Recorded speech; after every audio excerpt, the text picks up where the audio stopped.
Salut à tous, petite vidéo rapide aujourd'hui. Je fais un petit tuto euh, setup Ponerine pour la fondation de Ponerine, quelque chose de très simple pour vous montrer comment faire fonder des Ponerines. J'ai réussi avec cette méthode par 3 fois à faire fonder des Ponerines. Donc je fais une méthode pour moi qui est validée et qui est utilisée par d'autres éleveurs.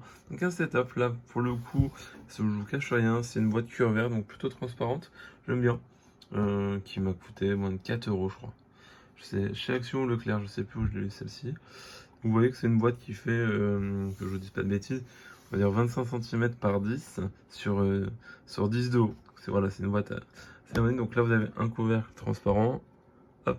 Et donc, c'est là qu'on commence le dur du dur. Donc, pour commencer, il faut le substrat. Donc, je donne ma recette à moi.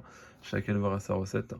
Moi, j'utilise donc de l'exclavateur, vous le savez, et donc de la tourbe de coco qu'on peut trouver chez Action, en animalerie, un pour reptile, peu importe.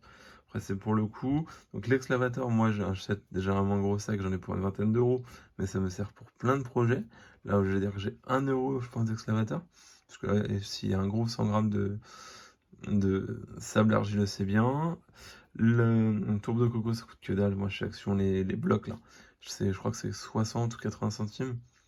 Donc, et pareil, je vends même pas 10%. Donc, on va dire, je suis à 1,50 € de substrat. Et encore, je suis généreux, hein.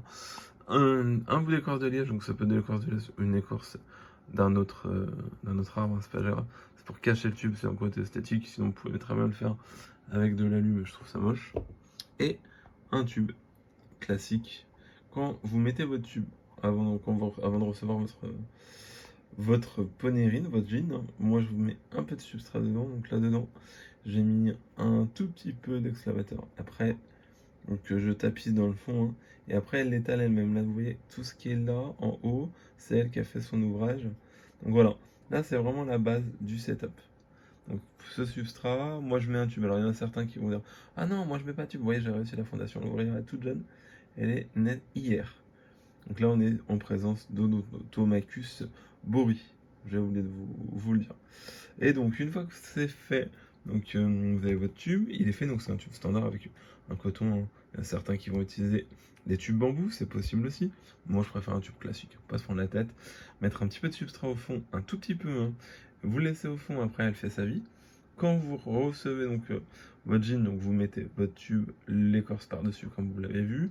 Dans le substrat, moi je rajoute, donc là j'ai mis un peu de mousse de forêt ou d'aquarium en fonction de ce que j'ai sous la main.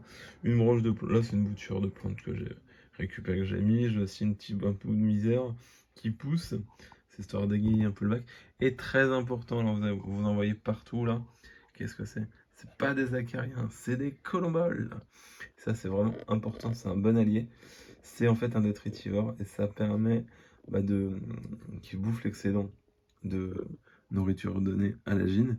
Et également, ça permet qu'il s'aère un peu le sol puisque ça fouille partout. Et puis ça fait un complément d'alimentation. Les ponérines, elles en mangent un petit peu en fonction des espèces. Voilà.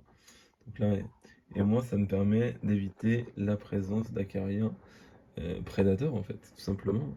Donc voilà, principalement ça. J'ai mis, bon attention, ça je ne conseille pas forcément, mais là dans ce bac là j'en avais, dans le substrat que j'avais. J'ai quelques petites isopodes, mais les petits, hein, donc faire très attention.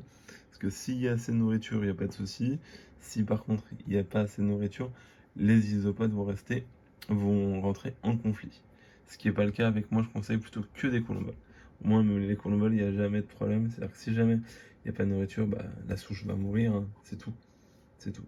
Et donc ça marche très bien. Donc là, on arrive à faire fonder facilement des ponérines. Donc là, c'est le cas avec cette petite Odomacus que j'ai reçue. Quand est-ce que je l'ai reçue celle-ci? Au mois de septembre, je crois, de mémoire. Vous voyez qu'elle a mis 2 mois à fonder, donc c'est la moyenne à peu près. Voilà. Et donc là, vous avez un setup pour vraiment quelques euros pour vous permettre de faire fonder de la ponérine sans souci. Vous voyez, une fois que tout est mis, et ben voilà, ça fait un décor. Après, on peut plus, vous pouvez plus le planter que ça, hein. C'est plus pour avoir un bon regard sur la gine et sur qu'elle s'alimente que j'ai fait ça. Et voilà, vous avez quand même un esthétisme qui est plutôt pas mal. Pour le coup, ça le fait. Voilà. Et on peut se permettre de faire des petits setups comme ça de fondation. Donc là, facilement, vous pouvez contenir là dans un tube comme ça une centaine d'ouvrières. Donc on va dire 6 mois, une année, hein, vous pouvez sans problème garder donc des espèces un peu explosives comme ça, comme les Odotomachus, ou même d'autres espèces beaucoup plus longues. Hein. Elles vont pouvoir rester 1 an, 2 ans, voire 3 ans en fonction d'eux, hein, tant qu'il y a de la place dans le tube. Voilà. Donc c'est pour vous donner une idée, c'est simple, efficace et pas cher. Non, c'est pas la meuf que je préfère. Si vous veulent financer cette vidéo avec plaisir. Donc voilà, ça vous permet vraiment de faire. Et après, il y a plein de contenants différents, vous avez plein de variantes. Hein. Il y en a certains qui vont utiliser d'autres contenants, des boîtes Ikea, ça le fait aussi. Au niveau du substrat, chacun sa méthode. Il y en a qui vont utiliser plus du sable, d'autres qui vont utiliser que de l'argile. Voilà, moi je vous donne vraiment ma méthode. Et après, bien sûr, l'agine, vous la nourrissez 2-3 fois à la semaine, c'est suffisant. Voilà. J'espère que la vidéo vous a plu. Une excellente journée à tous. Salut, salut.